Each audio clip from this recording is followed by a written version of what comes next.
Your sister married into the Blackstone family, Dad said. Don't come to Christmas. At the party they introduced me as the failure. Richard Blackstone stood. Director Williams? Your $820 million nonprofit is transforming communities. Dad's face went white. But let me tell you how I became the family disappointment who secretly ran one of the largest educational nonprofits in the country. I'm Maya Williams, 38 years old. My sister Natasha is 41. We grew up in Bethesda, Maryland, the kind of upper-middle-class suburb where your college matters more than your character and your salary defines your worth. Our parents, Robert and Diana Williams, were both corporate executives. Dad was a VP at a pharmaceutical company. Mom was a marketing director. They lived for appearances, the right neighborhood, the right cars, the right country club membership. Natasha understood the assignment perfectly. She went to Princeton, got her MBA from Wharton, married a Goldman Sachs analyst named Derek. They had the American dream on paper. $2.3 million house in Potomac, matching Range Rovers, annual trips to St. Bart's. I was the problem child. I went to UVA on a partial scholarship, not prestigious enough for Dad.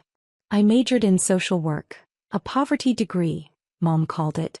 After graduation, I worked for a small nonprofit helping kids in underserved communities access educational resources.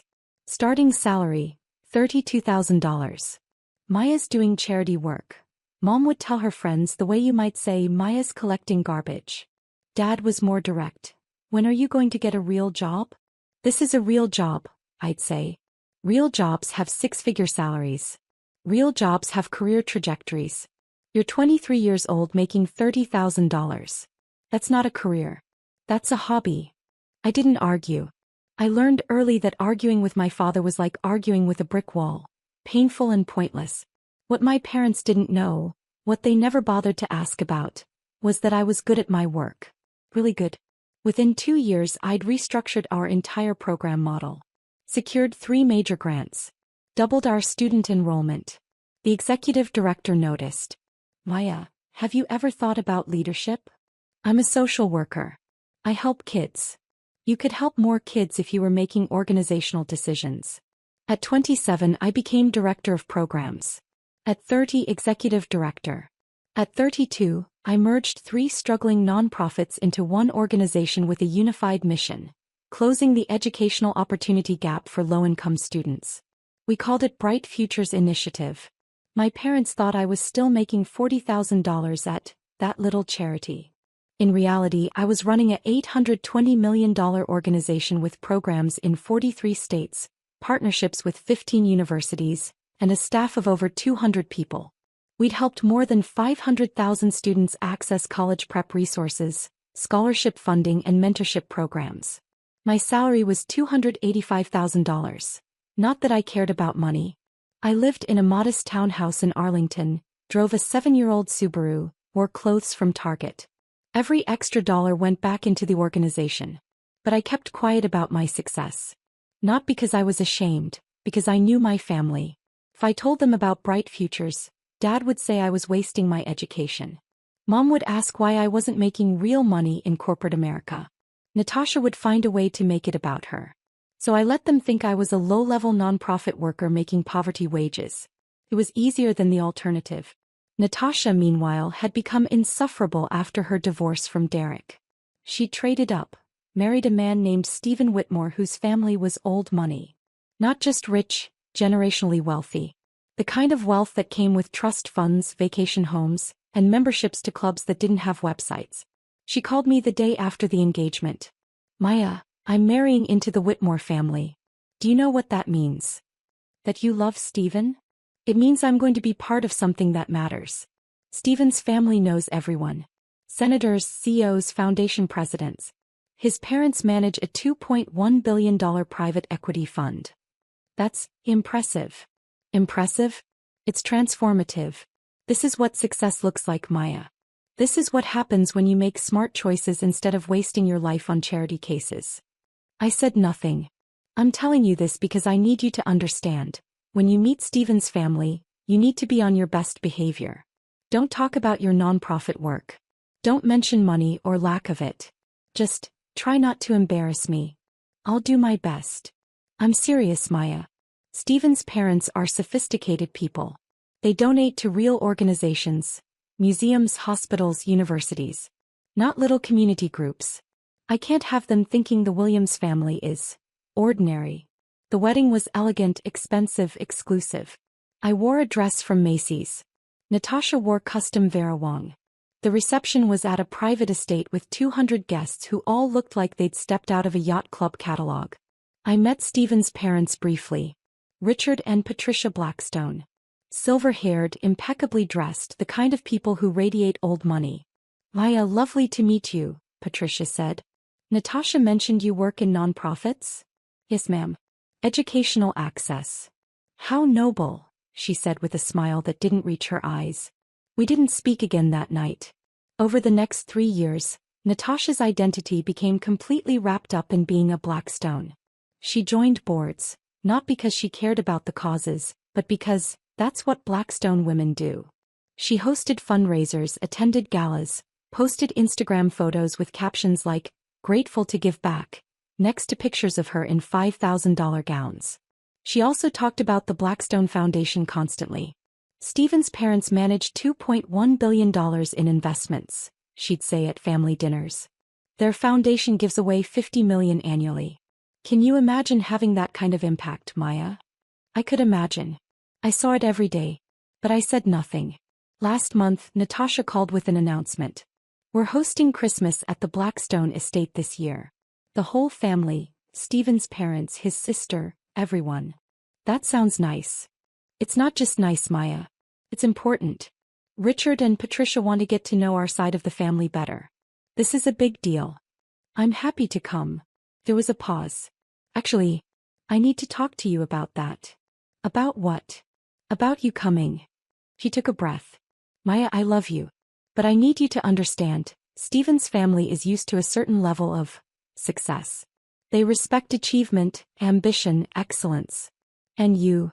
What? You're a social worker making probably $50,000 a year. You drive a Subaru. You live in a tiny townhouse. And that's fine for you, but what? But I can't have Stephen's parents thinking this is what the Williams family is. That we're people who settle for mediocrity. The words hung between us. Are you uninviting me from Christmas, Natasha? I'm asking you to understand. This is the most important relationship of my life. I need Stephen's family to respect me. To see me as an equal. Having you there talking about your little nonprofit wearing your Target clothes, it undermines everything I've built. I see. Do you? Because this isn't about you, Maya. This is about me. About my marriage. About my place in this family. So I shouldn't come. I think that would be best. I hung up without saying goodbye. 2 days later, Dad called. Maya, your sister told me about Christmas. Did she? She's right, you know. The Blackstones are important people. This is a significant opportunity for our family to make connections, build relationships. We can't have you there being yourself. Being myself. You know what I mean. The nonprofit work, the modest lifestyle. It's admirable in its own way, but it's not impressive. The Blackstones donate to Harvard, to the Kennedy Center. They're not going to understand your little community programs. My little community programs. Maya, don't be difficult. You've made your choices. You've chosen a path that prioritizes feeling good over doing well. That's fine. But the rest of us have to live in the real world where perception matters. Is that all, Dad? I'm saying this because I care about you. Sometimes the most loving thing you can do is step aside. Let the successful members of the family shine without your situation casting a shadow. I hung up on him too. What my family didn't know, what they'd never bothered to ask about, was that the Blackstone Foundation was Bright Futures Initiative's second largest funder. We'd started working with them 4 years ago. Richard Blackstone had attended one of our program showcases. A student presentation where kids from our program talked about how educational access had changed their trajectories. He'd approached me afterward. Ms. Williams, I'm Richard Blackstone. What you've built here is extraordinary. Thank you, Mr. Blackstone. Tell me, what's your budget? We're currently operating at about $400 million annually. His eyebrows rose. $400 million? From a program I've never heard of. We keep a low profile. Our focus is impact, not publicity. Smart. He studied me. The Blackstone Foundation funds educational initiatives. I'd like to learn more about your work. That conversation led to a site visit. Then a proposal. Then a $15 million grant. Over 4 years, the Blackstone Foundation had given Bright Futures $73 million. They'd connected us with other donors, opened doors to university partnerships, helped us scale programs that were transforming lives. Richard Blackstone and I spoke quarterly to review outcomes. He told me repeatedly that Bright Futures was his foundation's highest impact investment. Patricia Blackstone served on our advisory board, though she attended meetings virtually and we'd never publicized her involvement per her request for privacy. When Natasha married Stephen, I'd wondered if I should mention the connection. Decided against it. My work didn't need to be currency in family politics. But after being uninvited from Christmas, something shifted. I wasn't angry. I was tired. Tired of being invisible. Tired of being the family embarrassment. Tired of watching Natasha build an identity around money and connections while I actually did the work she pretended to care about. I called Richard Blackstone's office. His assistant put me through immediately. Maya, good to hear from you.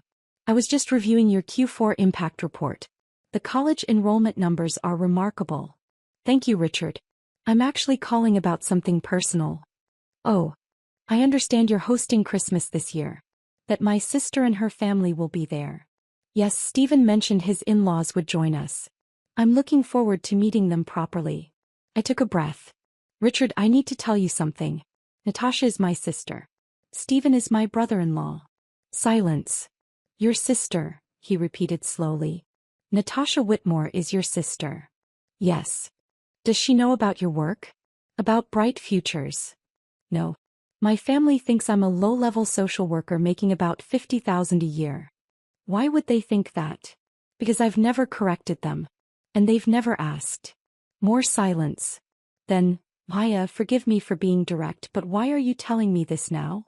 Because Natasha uninvited me from Christmas. She said my presence would embarrass her in front of your family. That my little nonprofit and my modest lifestyle would make the Williams family look mediocre. I see. His voice had gone very quiet. And your parents? Agreed with her. Said I should step aside and let the successful family members shine. The successful family members, he repeated. The woman who runs an $820 million organization that we consider our foundation's highest impact investment is being excluded for not being successful enough. Yes. That's... He stopped. Maya, what do you want from me? Nothing. I just thought you should know that we're related. In case it comes up. In case it comes up, he said. Maya, would you like to come to Christmas? Richard, I don't want to create drama. You wouldn't be creating it. You'd be revealing it. There's a difference. He paused. Patricia and I would be honored to have you as our guest. The woman who's helped us deploy $73 million to change 500,000 lives deserves a seat at our table. Natasha will be furious. Natasha, he said carefully, needs to learn that success isn't about who you marry. It's about what you build. I arrived at the Blackstone estate on Christmas Eve at exactly 6 p.m. The house was stunning. A sprawling colonial on 20 acres in McLean, Virginia. Old money beautiful, not new money flashy. I wore a simple black dress, still Target, but it fit well and looked appropriate. I carried a bottle of wine and homemade cookies from my favorite bakery. A valet took my Subaru keys without judgment. Richard Blackstone opened the door himself. Maya. Welcome. Richard. Thank you for having me. Thank you for coming. Patricia is eager to finally meet you in person. He led me into a living room decorated with understated elegance. Real tree, classic ornaments, nothing gaudy.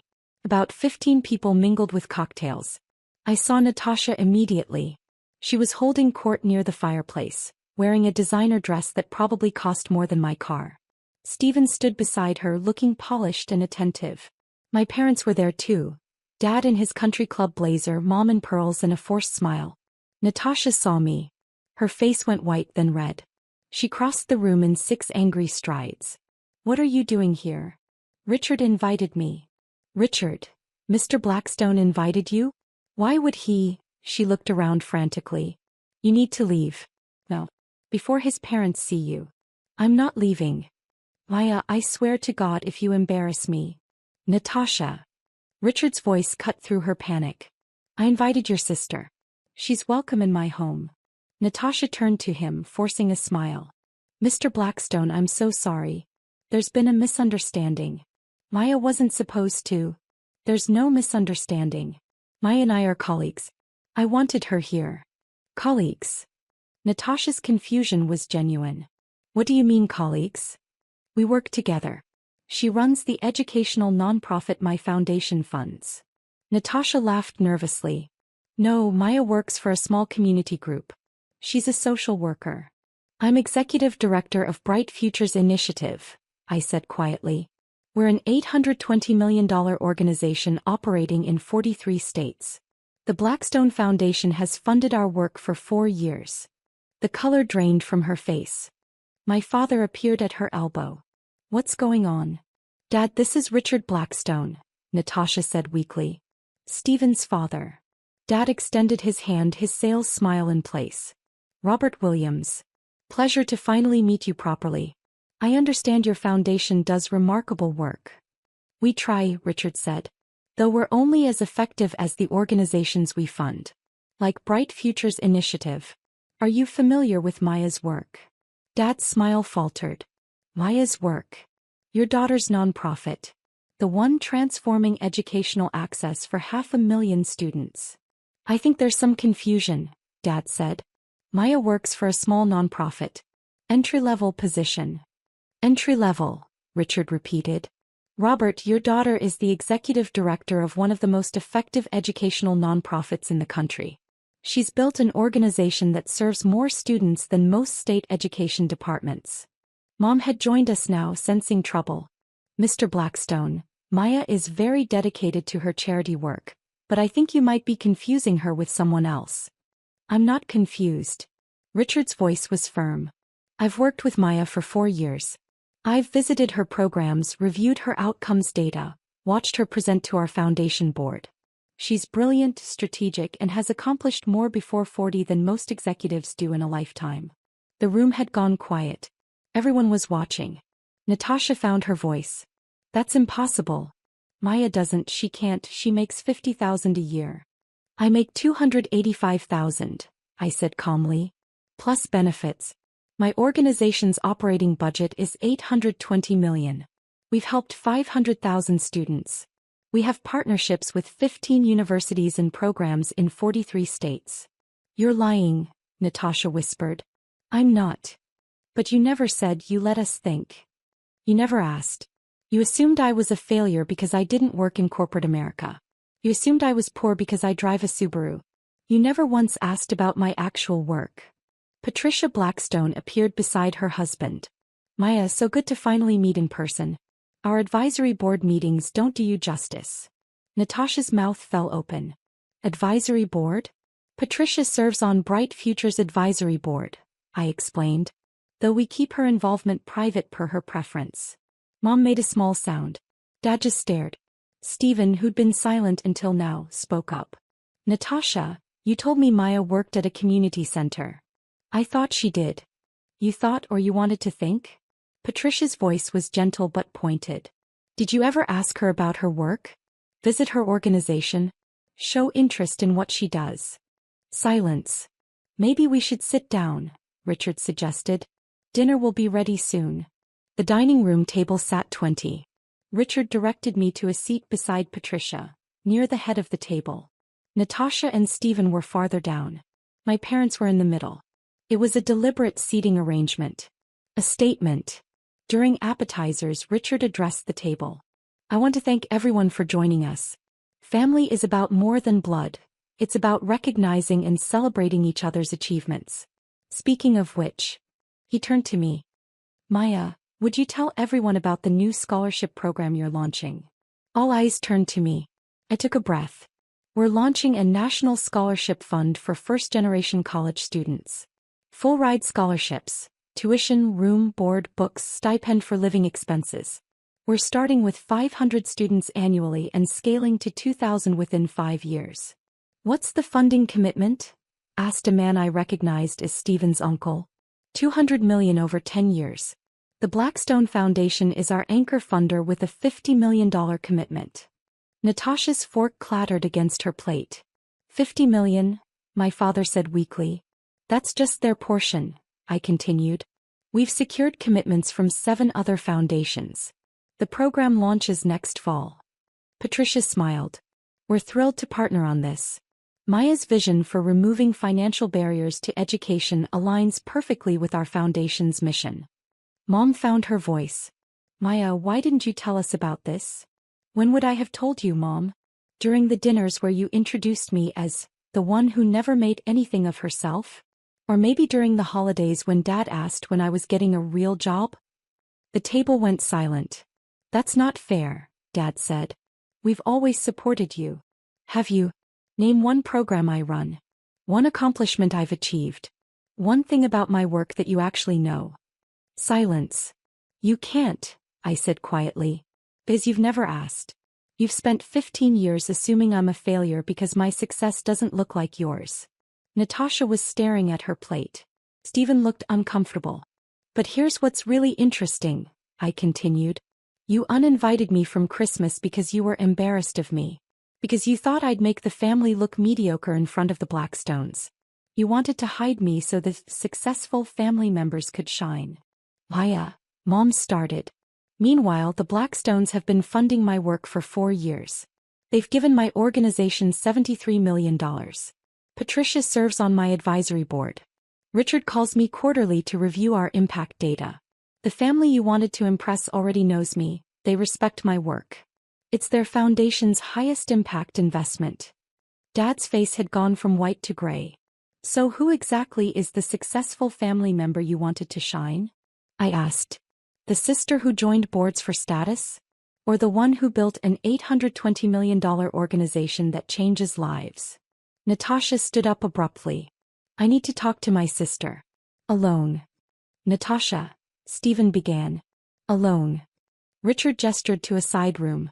The study is available. Natasha practically dragged me down the hall. Once the door closed, she turned on me. How could you do this to me? Do what? Humiliate me. Make me look like an idiot in front of my husband's family. I didn't make you look like anything. You did that yourself. I uninvited you to protect you, she shouted. To protect you from feeling inferior around successful people. Or to protect yourself from having your carefully constructed image shattered? She flinched. That's not fair. Isn't it?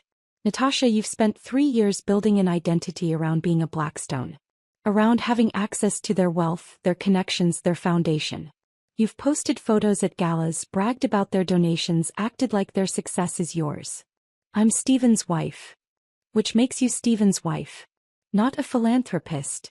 Not an executive. Not someone who actually does the work. I'm on 3 nonprofit boards. Are you? Or do you just attend luncheons and sign checks with Stephen's money? Her face crumpled. You don't understand what it's like. Growing up in your shadow. My shadow? Natasha, you were the golden child. Princeton-Wharton. The perfect marriage. The perfect-looking marriage. To a man who cheated on me with his secretary. While you were off changing the world, I was trying to figure out who I was without a successful husband defining me. She sank into a chair. Then I met Stephen. Met his family. Saw a chance to be part of something that mattered. Something bigger than myself. But you're not part of it. You married into it. There's a difference. I know, she whispered. God, Maya, I know. But I didn't know how to be impressive on my own. How to matter without writing someone else's achievements. So I married the Blackstone name and told myself that was enough. And I was your cautionary tale. The sister who chose wrong. Who wasted her potential. I needed you to be that. Needed to believe that my choices were better than yours. She looked up at me. But they weren't, were they? You've been doing actual good while I've been pretending. You've built something real while I've been playing dress up at galas. Natasha. How much do you make? What? Your salary. How much? $285,000. She laughed bitterly. I'm living off Stephen's trust fund. I don't make anything. I'm 41 years old and I'm essentially unemployed. You could change that. Could I? What am I qualified to do, Maya? I have an MBA I haven't used in 10 years. Board memberships I only have because I'm a Blackstone. No actual skills, no real experience. I'm a professional wife. That's not true. It is. She stood up. And the worst part? I could have been asking you for advice this whole time. Learning from you. But I was too busy pretending you were the failure. The door opened. Stephen stood there. Everything okay? No, Natasha said. But it will be.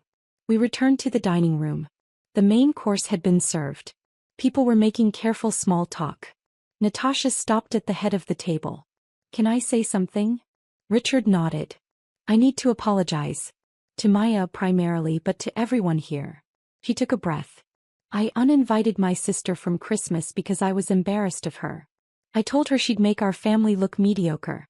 That her work, her little nonprofit, wasn't impressive enough for this crowd. Stephen was watching her carefully. I did this because I've built my entire identity around being a Blackstone. Around access to this family's wealth and success. And I needed Maya to be less than me so I could feel successful. Her voice broke. But she's not less than me. She's extraordinary. And I've been too insecure to see it. Mom was crying. Dad looked like he might be sick. Maya has spent 15 years building something that matters while I've spent 15 years pretending to matter. She's helped 500,000 students while I've attended luncheons. She's earned respect while I've married into it. Natasha looked at me. I'm sorry. For everything. For making you small so I could feel big. For never asking about your work.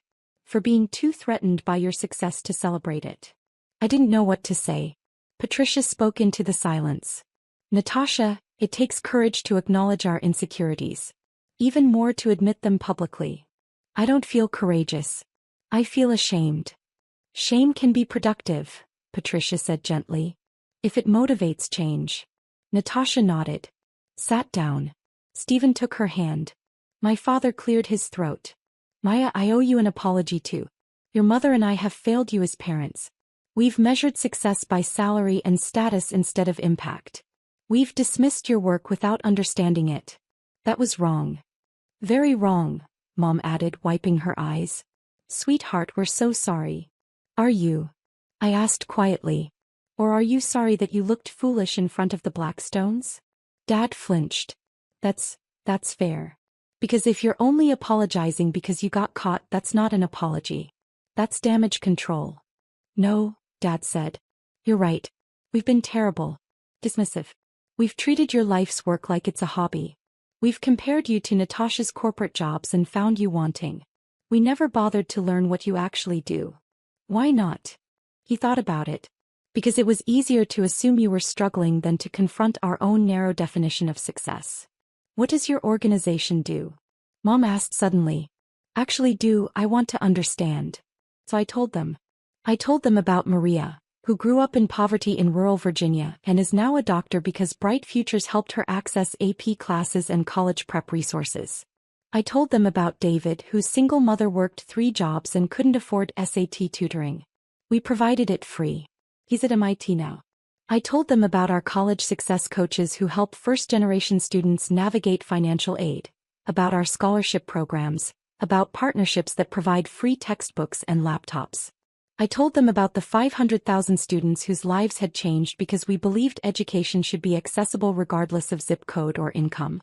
By the time I finished, Mom was crying again. Dad looked stricken. $820 million, he said quietly.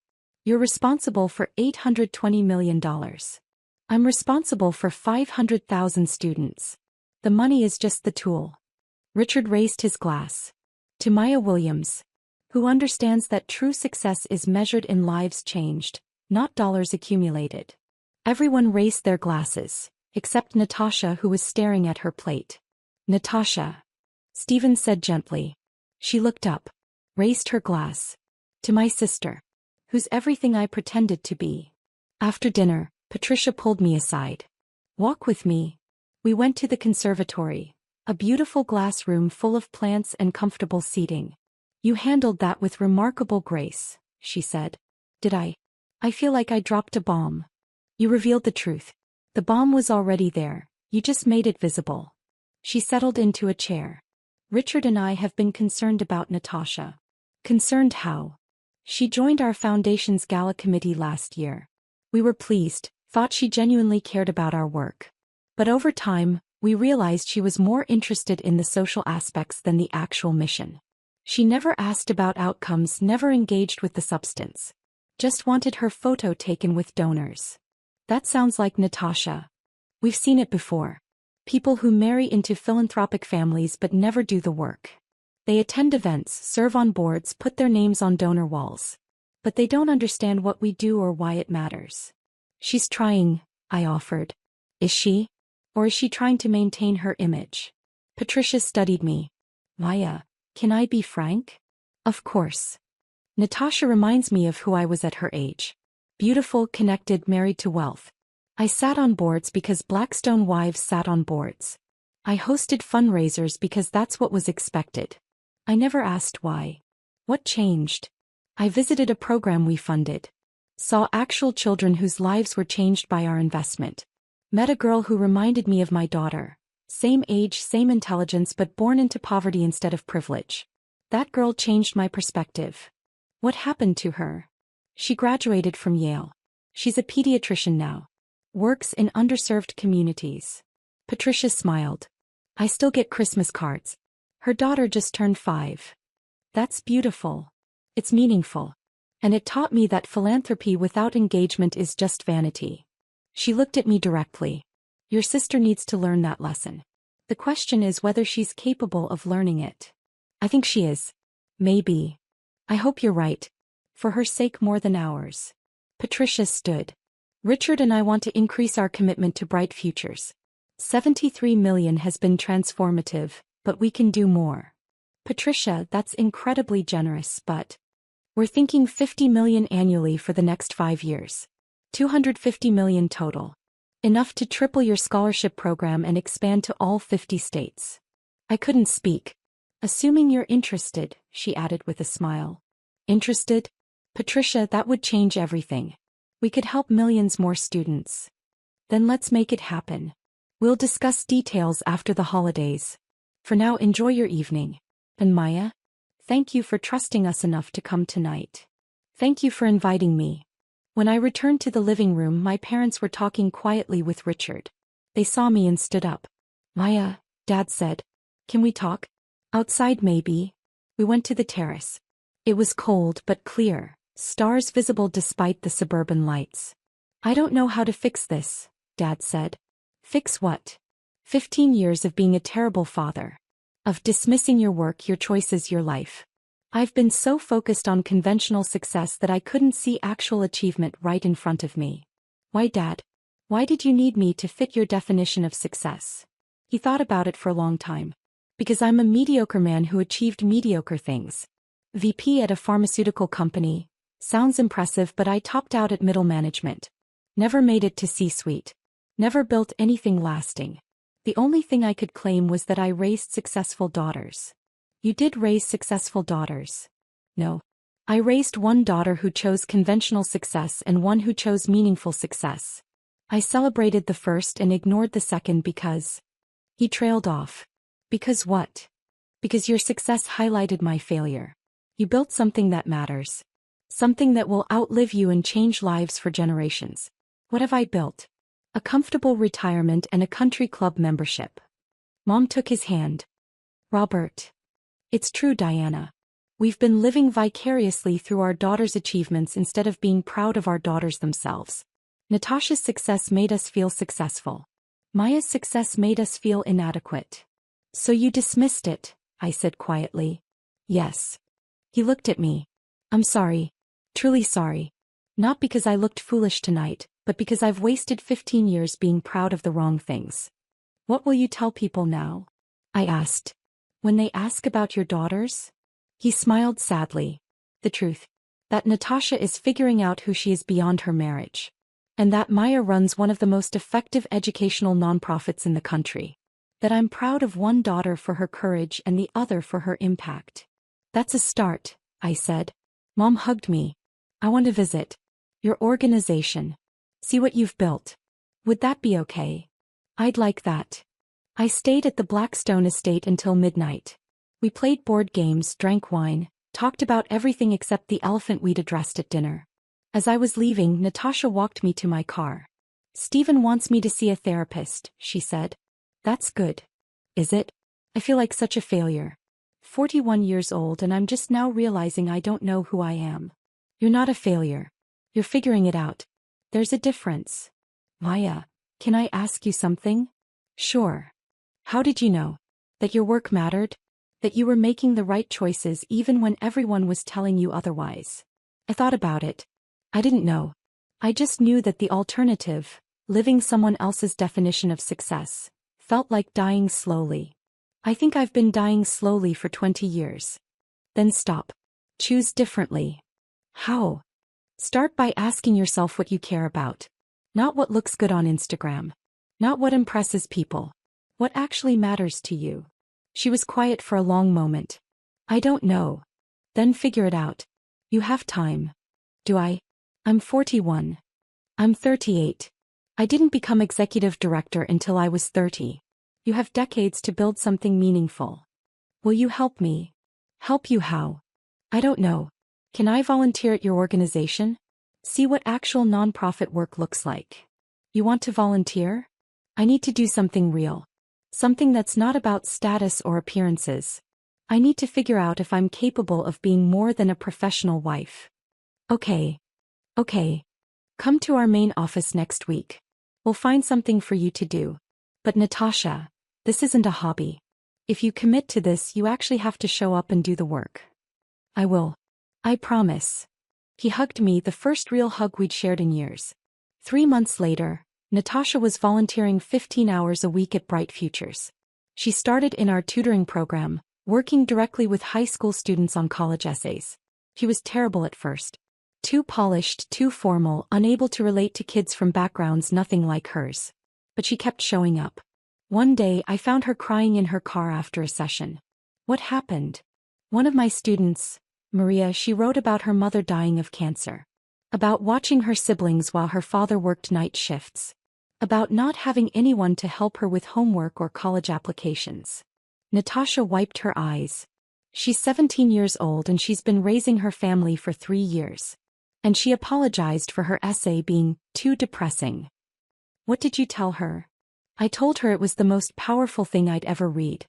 That any college would be lucky to have her." She looked at me. "Maya, I've wasted so much time on things that don't matter.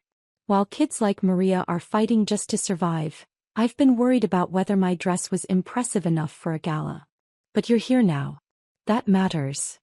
"Does it?" "I'm a 41-year-old woman who needs to learn basic human decency from teenagers." "No. You're a 41-year-old woman who's choosing to learn. Who's choosing growth over comfort. That takes courage." She started crying again. "I don't feel courageous.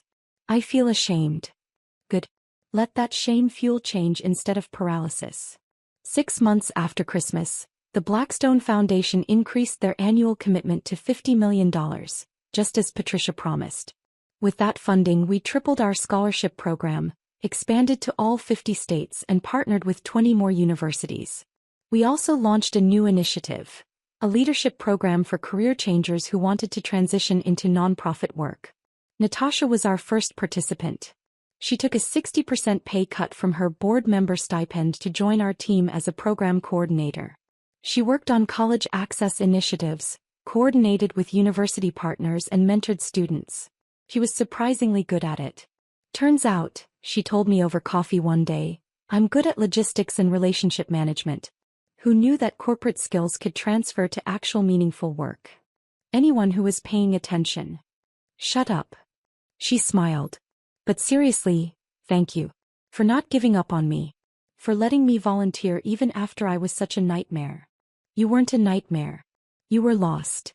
"I was a nightmare who was lost." She paused. "Stephen's proud of me. Real pride, not performative pride. He says I'm more myself now than I've been in years." "Are you?" "I think so. I'm making $60,000 a year instead of living off a trust fund. I'm working with kids who think Chipotle is expensive instead of attending galas at the Ritz. And I'm happier than I've been in 2 decades. "Good. Also, Mom wants to volunteer. She keeps asking about opportunities to help with fundraising." "Really?" She's serious. She's been telling everyone at the country club about my daughter who runs the $820 million nonprofit. You've become her new bragging point. I laughed. Better than being the family embarrassment. You were never an embarrassment. We were just too insecure to see your success for what it was. My phone buzzed. A text from Richard Blackstone. Board meeting next week.